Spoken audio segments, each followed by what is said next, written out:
এখন শুনবেন আজকের গুরুত্বপূর্ণ খবরের শিরোনাম।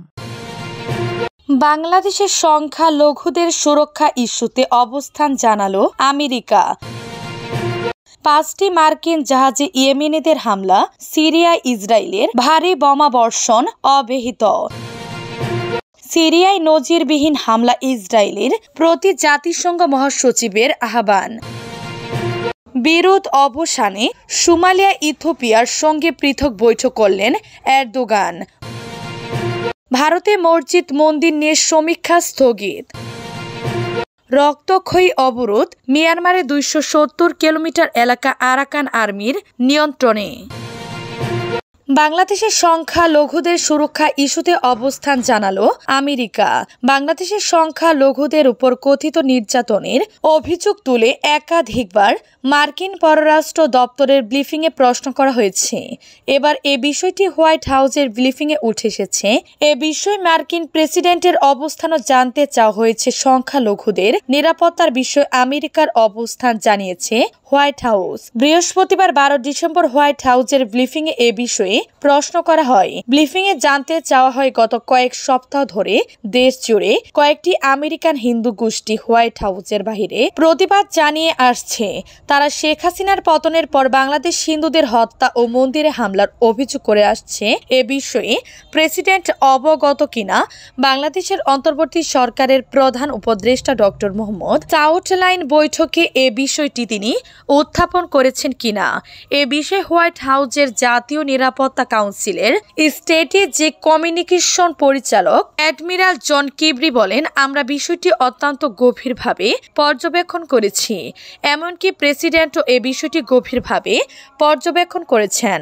তিনি বলেন, সাবেক প্রধানমন্ত্রী শেখ হাসিনার পতনের পর বাংলাদেশের নিরাপত্তা পরিস্থিতি অত্যন্ত জটিল হয়ে পড়েছে। আমরা চ্যালেঞ্জ মোকাবেলা করার জন্য তাদের আইন প্রয়োগকারী এবং নিরাপত্তা পরিষেবার সক্ষমতা বাড়াতে অন্তর্বর্তী সরকারের সঙ্গে ঘনিষ্ঠভাবে কাজ করছি। 5টি মার্কিন জাহাজে ইয়েমেনিদের হামলা, সিরিয়ায় ইসরায়েলের ভারী বোমা বর্ষণ অব্যাহত। ইসলামী প্রজাতন্ত্র ইরানের তেলমন্ত্রী মহসিন পাকনেজাদ 2025 সালে পেট্রোলিয়াম রপ্তানিকারক দেশ অপেকের অন্তর্বর্তী প্রধান হিসেবে নির্বাচিত হন। 5টি মার্কিন জাহাজে ইয়েমেনিদের প্রতিরোধ যোদ্ধাদের হামলা, ইরানের পারমাণবিক কর্মসূচি সম্পর্কে 3টি ইউরোপীয় দেশের দাবি প্রত্যাখ্যান, 2025 সালে ইরানের অপেকের সভাপতি হওয়া, সিরিয়ায় ইসরায়েলের বোমা হামলার প্রতি ব্রিটিশ সমর্থন, চাঁদ থেকে ফরাসি সৈন্য প্রত্যাহার সহ আরও কিছু সংক্ষিপ্ত খবর এখানে তুলে ধরা হলো। 5টি মার্কিন জাহাজে ইয়েমেনিদের ক্ষেপণাস্ত্র হামলা। আল আমিনের প্রতিবেদনে বলা হয়েছে, ইয়েমেনের সশস্ত্র বাহিনীর মুখপাত্র ইয়াহিয়া আল শারি মঙ্গলবার রাতে ঘোষণা করেছেন যে দেশটির সশস্ত্র বাহিনী 5টি মার্কিন জাহাজে ক্ষেপণাস্ত্র হামলা চালিয়েছে। তিনি আরও জানান, ইয়েমেনের সশস্ত্র বাহিনী জিবুতি বন্দর ত্যাগ করার পর 3টি আমেরিকান সাহায্য প্রেরণকারী জাহাজ এবং এডেন উপসাগরে 2টি আমেরিকান ডেস্টারকে লক্ষ্য করে এ হামলা চালানো হয়।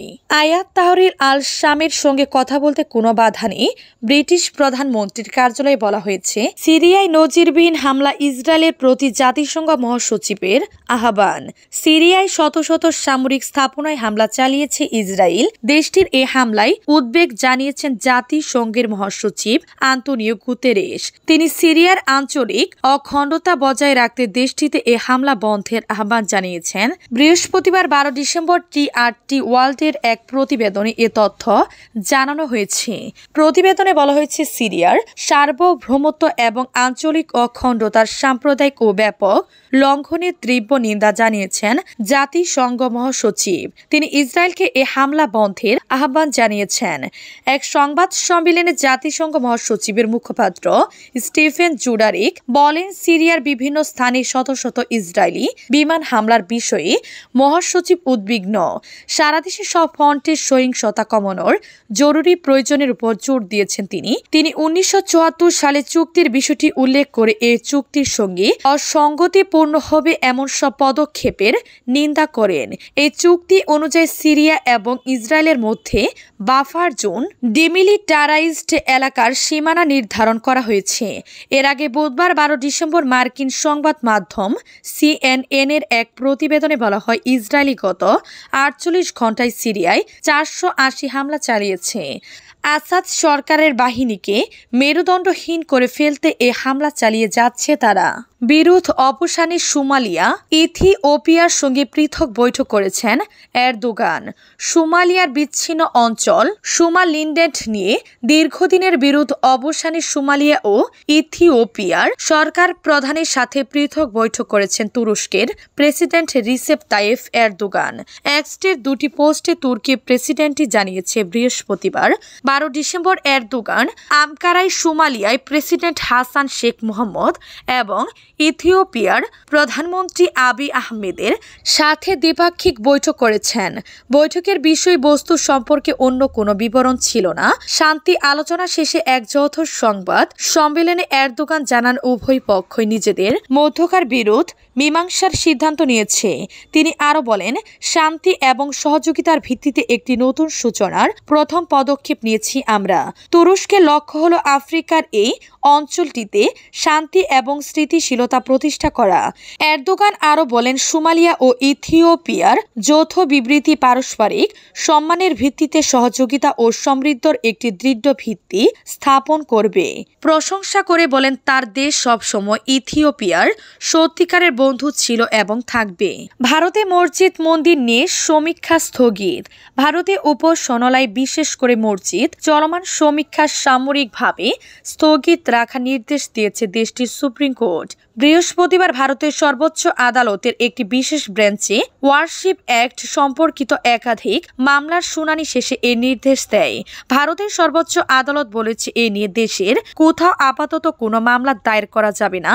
যে মামলাগুলো বিচারাধীন সেগুলোর কার্যকরী বা চূড়ান্ত রায় দিতেও পারবে না নিম্ন আদালত। ভারতের সুপ্রিম কোর্ট জানিয়েছে, এখন শীর্ষ আদালতে যে মামলা চলছে যতক্ষণ না সেটার চূড়ান্ত রায় দেয়া হচ্ছে ততক্ষণ পর্যন্ত 1991 সালের উপাসনালয় স্থল বিশেষ ব্যবস্থা আইনের বিরোধিতা করে দেশের কোনো প্রান্তে মামলা দায়ের করা যাবে না।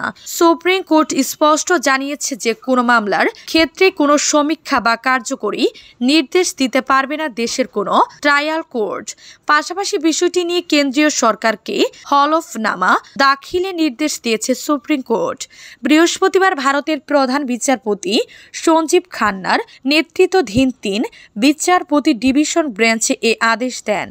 এদিকে সুপ্রিম কোর্টের এই নির্দেশকে স্বাগত জানিয়েছেন ভারতের কংগ্রেস এবং সমাজবাদী পার্টি। উত্তর প্রদেশ কংগ্রেস কমিটির প্রধান অজয় রায় বলেছেন, এই নির্দেশের ফলে সমাজে ভ্রাতৃত্ববোধ এবং শান্তি বাড়বে। সুপ্রিম কোর্ট আজ যে নির্দেশ দিল তাতে আমাদের বিচার বিভাগের প্রতি মানুষের আস্থা বৃদ্ধি পাবে।